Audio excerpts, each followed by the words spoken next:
name is John Thompson, and I'm going to be giving you guys a speech on how to prepare your home for a hurricane. Mother Nature has its own agenda whenever it comes to the severity of hurricanes and their strengths, and there's not much the human existence can really do to combat that. However, we can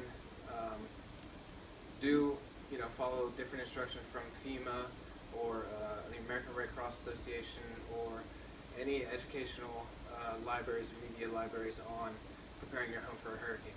So whenever you find yourself in a situation where you know that a hurricane's heading your way, or if you or a loved one or someone that you know lives in a hurricane-prone zone, then you need to take the precautionary measures to prepare your home in itself to survive the hurricane, and to make sure that your family is prepared to stay in the home after the hurricane has passed, due to power outages and the lack of being able to get out in a vehicle and get around. So according to the FEMA Media Center,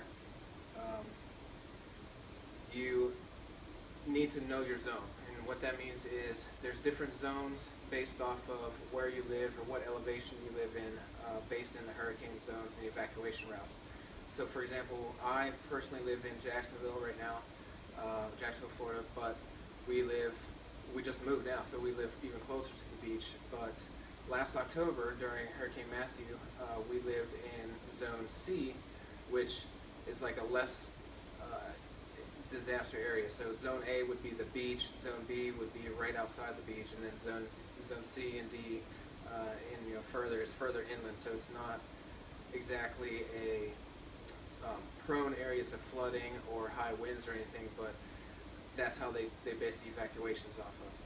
So if you go to FEMA's website, the Media Center actually has guides and tutorials for knowing your zone and understanding whenever they do mandate evacuations or they suggest evacuations or anything, then you know exactly where you are and where you live, so that you can get out accordingly.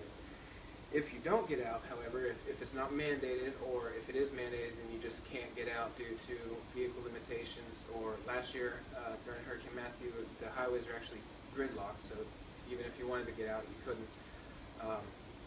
You need to know what to do to prepare your home and your family for the aftermath of the hurricane. The American Red Cross Association actually has tutorials and guides where you can go on. They have an app that you can download on your smartphone where you can learn, take quizzes.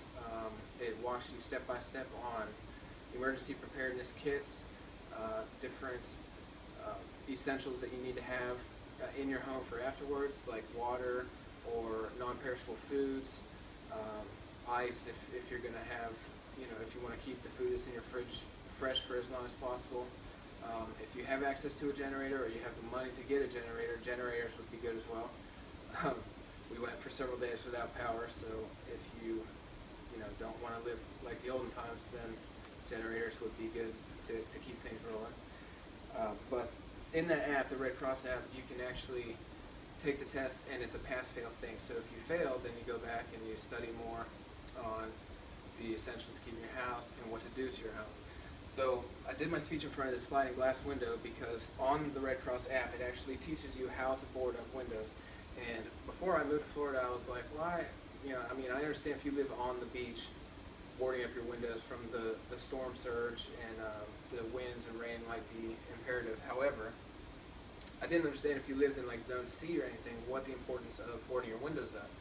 But FEMA, the Red Cross, and AccuWeather actually tells you that if your windows do bust, or like something comes projectile in like a tree limb or palm fronds or anything, and it busts your window, or the wind, rain, or storm surge and anything, the pressure that builds up inside your house from the wind, once that window is broken, will actually lift the roof off your house and then collapse the walls in. So it's actually really crucial that if the winds are going to be significant in your area, to board the windows up.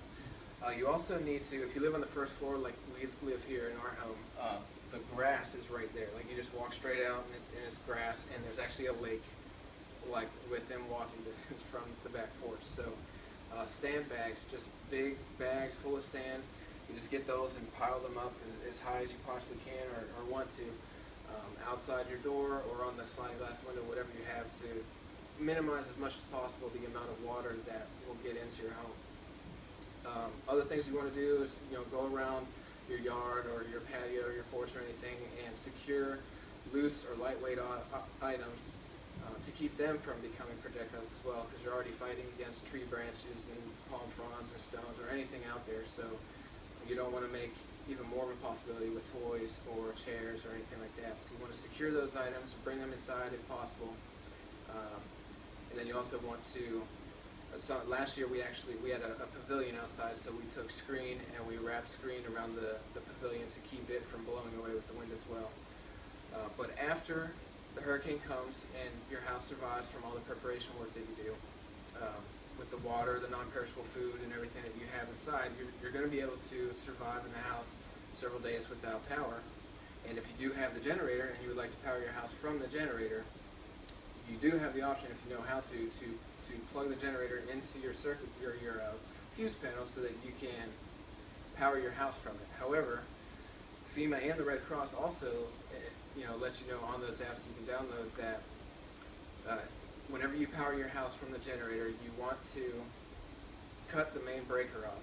Because if you don't do that, then the power that you're supplying from the generator can actually backfeed through the power lines. And if there's a lineman somewhere down the street trying to fix the lines and trying to get power restored to your neighborhood, the power that you're supplying your house with from the generator could potentially harm or kill that lineman trying to work on the power outage.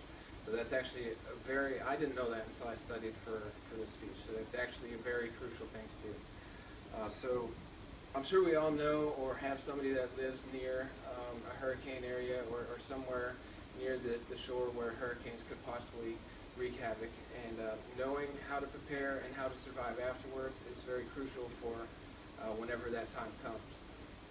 Like I said, thank you for letting me inform you guys on this today, and